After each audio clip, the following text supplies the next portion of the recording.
नमस्कार, अभिनंदन, आदाब। स्वागत है आपका हमारी खास पेशकश नायक में। मैं हूं संजीव श्रीवास्तव और आप सुन रहे हैं 92.7 बिग एफएम। दोस्तों, 7 अगस्त फ्रेंडशिप डे है, तो बात करेंगे हम इस हफ्ते ऐसे दोस्तों की जिन्होंने कामयाबी का सफर भी साथ साथ तय किया और साथ ही अपने अपने क्षेत्रों में स्वयं को नायक स्थापित करके भी दिखाया। आज के हमारे नायक भी 2 ऐसे दोस्त हैं जिनके खाते में दर्ज हैं ये यादगार डायलॉग्स। सुनिए आप। मेरे असूल, मेरे आदर्श मुझे इसकी इजाजत नहीं देते हैं। तुम्हारे उसूल, तुम्हारे आदर्श किस काम के हैं तुम्हारे उसूल? हम भी वो हैं जो कभी किसी के पीछे नहीं खड़े होते हैं। जहाँ खड़े हो जाते हैं लाइन वहीं से शुरू होती है। वो गैम्बो खुश हुआ। कितने आदमी थे? डॉन को पकड़ना मुश्किल ही नहीं, नामुमकिन है। जी हाँ, सलीम जावेद की जोड़ी है हमारी आज की नायक।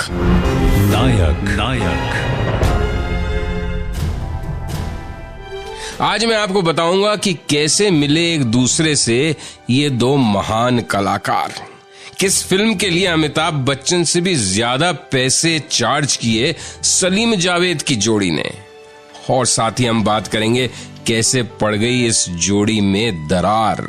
और जब बात करेंगे हम सलीम जावेद की जोड़ी की, तो ये कैसे हो सकता है कि भारतीय फिल्म उद्योग की सबसे यादगार चुनिंदा फिल्मों की बात न हो। शोले, दीवार, त्रिशूल, यादों की बारात, चर्चा सब पर होगी। आप बने रहिए हमारे साथ और सुनते रहिए नायक। नमस्कार, अभिनंदन, आदाब। स्वागत है आपका हमारी खास पेशकश नायक में। मैं हूं संजीव श्रीवास्तव। इस हफ्ते है फ्रेंडशिप वीक। आज के हमारे नायक हैं सलीम जावेद।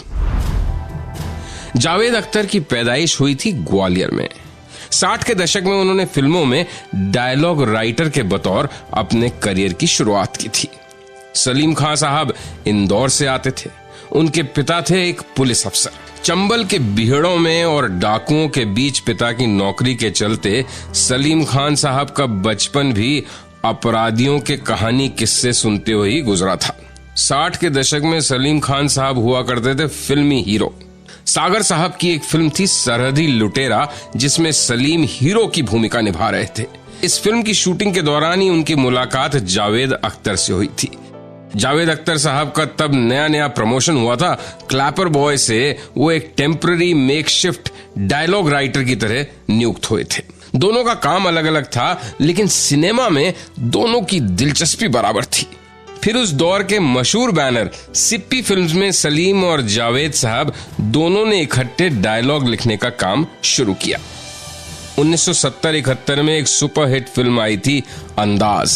फिल्म सुपरहिट हुई थी और अंदाज में सलीम जावेद के काम से खुश होकर राजेश खन्ना ने उनको अपनी अगली फिल्म हाथी मेरे साथी के लिए साइन कर लिया था।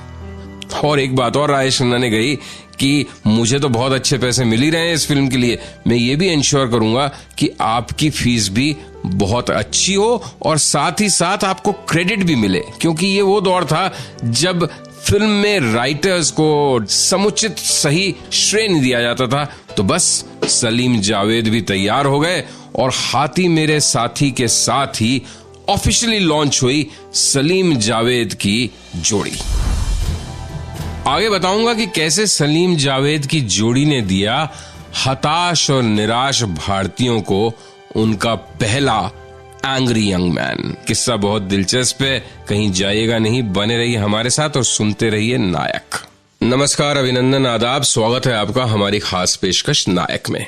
मैं हूं संजीव श्रीवास्तव और आज हम सेलिब्रेट कर रहे हैं दोस्ती की दास्तान सलीम जावेद की। तो कैसे सलीम जावेद की जोड़ी ने एक हताश और निराश भारतीय समाज को दिया उनका पहला angry young man. Salim Javed की जोड़ी का जन्म भारतीय हिस्ट्री के उस दौर में हुआ था जब भारत एक संक्रमण के दौर से गुजर रहा था। काफी हताशा और निराशा थी समाज में। इन हालात ने हिंदी सिनेमा को भी एक नई दिशा दी। सलीम जावेद की जोड़ी ने दर्शकों के इस मूड को बखूबी समझा और गढ़ा एक टॉल, डार्क और हैंडसम हीरो।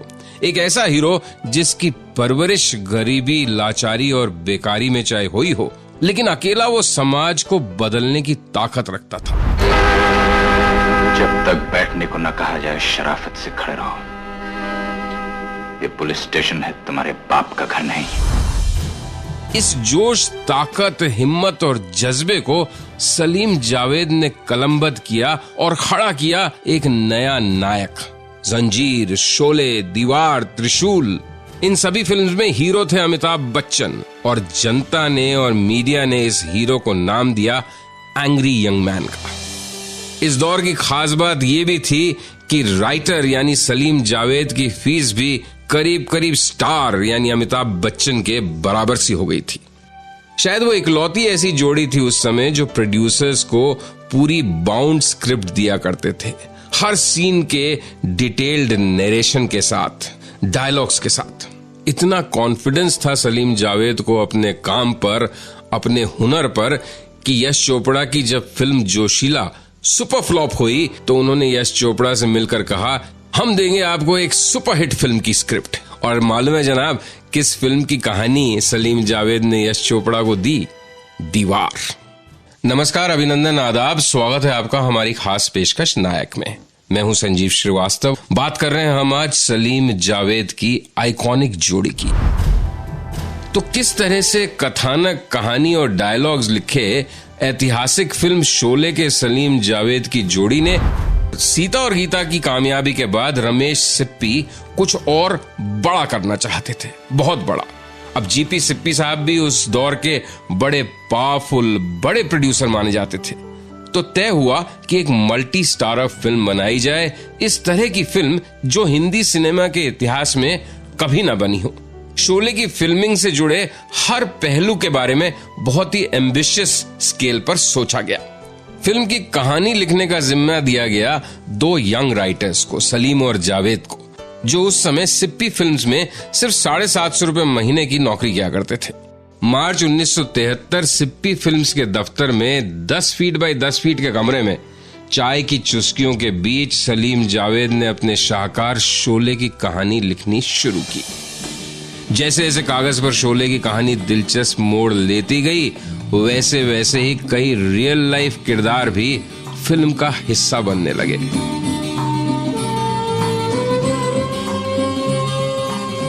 सलीम साहब चाहते थे कि फिल्म उनकी जिंदगी के अनुभवों से, उनके अपने एक्सपीरियंस से निकल कर आए। तो फ्लैशबैक में गए वो अपने बचपन, ध्यान आया कि किस तरह से पिताजी किस्से सुनाया करते थे चंबल के बीहड़ों के, डाकुओं का रहन सहन, उनके बोलने का अंदाज, उनके तेवर और उनकी अदाएं कहीं न कहीं सलीम साहब के मन में बैठी हुई थीं। यही कहानियां सलीम साहब ने शेयर की अपने जोड़ीदार जावेद साहब से, जिनको लिखने थे डायलॉग। दोनों के बीच डिस्कशन हुआ और ये तय हुआ कि कहानी का सेंट्रल कैरेक्टर, केंद्रीय पात्र होगा एक डाकू। और यहीं से निकल के आया गब्बर सिंह।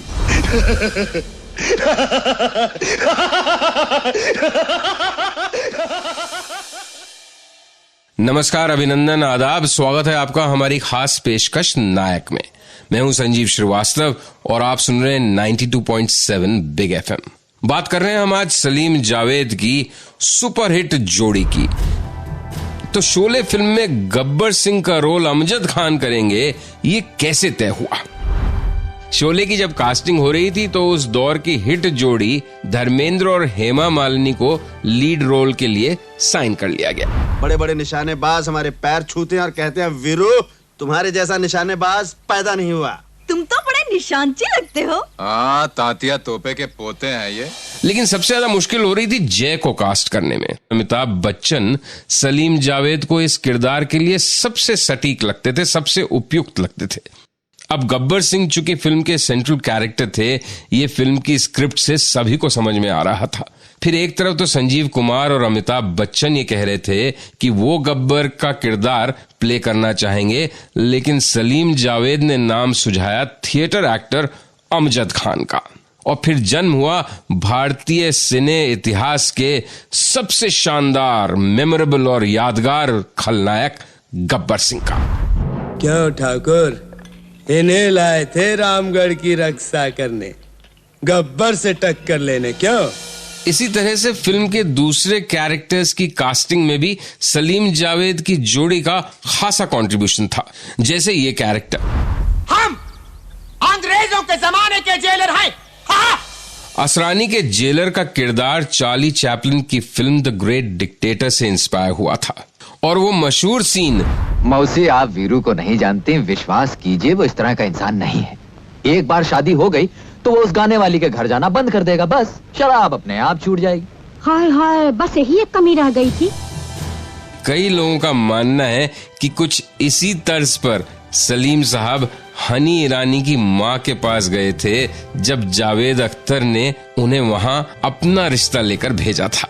नमस्कार, अभिनंदन, आदाब, स्वागत है आपका हमारी खास पेशकश नायक में। मैं हूं संजीव श्रीवास्तव। बात कर रहे हैं हम आज सलीम जावेद की सुपरहिट जोड़ी की। एक आरोप जो हमेशा लगा सलीम जावेद पर वो ये रहता था कि उनकी फिल्मों का नायक, चाहे वो फिल्म जंजीर थी, दीवार थी, शोले थी, उन फिल्मों में नायक में, हीरो में एंटी हीरो का पुट कुछ ज्यादा होता था। जैसे आप फिल्म जंजीर देखिए, अमिताभ बच्चन ने भूमिका तो की पुलिस इंस्पेक्टर की, लेकिन तरीके जो वो अपनाते थे उससे कई बार पुलिस फोर्स शायद सहमत नहीं भी हो। जंजीर के बाद जो अगली कामयाब फिल्मों का दौर था, जैसे दीवार, त्रिशूल, इन फिल्मों में तो अमिताभ बच्चन के कैरेक्टर में खासे नेगेटिव शेड्स दिखते थे। एक में वो स्मगलर थे, दूसरे में वो रिश्वत देने में जरा भी नहीं हिचकिचाते थे, बिकॉज उनका मोटो फिल्म में हमेशा ही रहता था कि success by any means, and justifies the means. पहले उस आदमी का साइन लेकर आओ जिसने मेरी मां को गाली देकर नौकरी से निकाल दिया था। जाओ पहले उस आदमी का साइन लेकर आओ जिसने मेरे हाथ पे ये लिख दिया था। उसके बाद मेरे भाई, तुम जिस कागज पे कहोगे मैं उस पर साइन कर दूंगा। दूसरों के पाप गिनाने से तुम्हारे अपने पाप कम नहीं हो सकते। सलीम जावेद का उसमें हमेशा ये मानना था कि एक तो समाज में अच्छे और बुरे दोनों ही चरित्र मौजूद हैं, तो दोनों ही पक्ष फिल्म के पर्दे पर भी नजर आने चाहिए। साथ ही साथ उनका यह भी कहना था, जिससे मैं काफी सहमत हूं, कि at the end of the day तो वो एक पॉपुलर सिनेमा ही बना रहे थे ना, हमारा और आपका मनोरंजन करने के लिए एक फिल्म तैयार कर रहे थे। डॉन को पकड़ना मुश्किल ही नहीं, नामुमकिन है। नमस्कार, अभिनंदन, आदाब, स्वागत है आपका हमारी खास पेशकश नायक में। इस हफ्ते नायक में हम मना रहे हैं फ्रेंडशिप वीक और आज बात कर रहे हैं हम सलीम जावेद की। हर अच्छी चीज का कभी न कभी अंत होता है। सलीम जावेद की दोस्ती को भी, इस जोड़ी को भी जैसे नजर लग गई और 1981 में सलीम और जावेद दोनों ने अपनी अलग अलग राह पकड़ ली।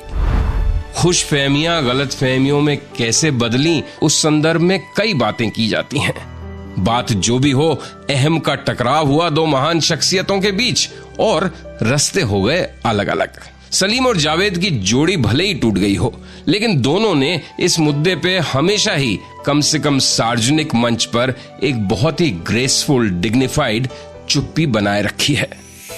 और सही भी बात है, जब उनकी बात हो, उन्हें हम याद करें तो उनकी कामयाबी की, उनकी मित्रता की, उसे ही याद करें तो बहुत बेहतर होगा। अलग अलग होने के बाद भी सलीम और जावेद साहब दोनों ने काफी काम किया है। सलीम साहब ने प्यार किया तो डरना क्या फिल्म में स्क्रिप्ट राइटिंग की थी, बेटे सलमान खान हीरो थे। पत्थर के फूल फिल्म भी उन्होंने सलमान खान के साथ बनाई थी।